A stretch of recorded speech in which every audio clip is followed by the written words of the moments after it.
2026 தேர்தல் தமிழகத்தை ஆளப்போவது யார்?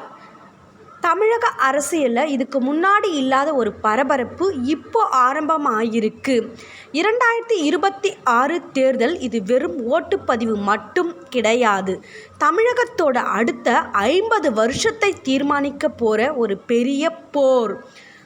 ஒரு பக்கம் பலமான கூட்டணி, இன்னொரு பக்கம் ஆக்ரோஷமான அரசியல் வருகை. இதில் ஜெயிக்க போவது யார்? அந்த 60% ஓட்டுக்களா, இல்லை காலம் காலமாக இருக்கிற கோட்டையா?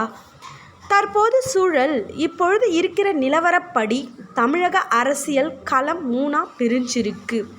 ஒன்று ஆளும் கட்சியோட தொடர் பலம், இன்னொன்று எதிர்க்கட்சியோட விடாமுயற்சி, மூன்றாவது இளைஞர்கள் மத்தியில் பெரிய தாக்கத்தை ஏற்படுத்திட்டு இருக்கிற புதிய அரசியல் வருகை.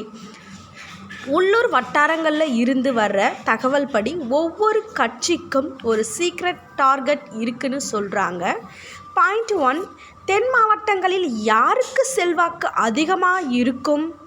பாயிண்ட் 2, சென்னை மற்றும் கொங்கு மண்டலத்தில் நிலவரப்படி அந்த டைட் ஃபைட், பெண்களோட ஓட்டுக்கள் யாரை நோக்கி திரும்ப போகுது? இதையெல்லாம் பார்க்கும் பொழுது ஒரு விஷயம் மட்டும் தெளிவாக தெரியுது. இந்த முறை ஒரு ஸ்லைட் மெஜாரிட்டி யாருக்குமே சுலபமாக கிடைக்க போகிறது கிடையாது.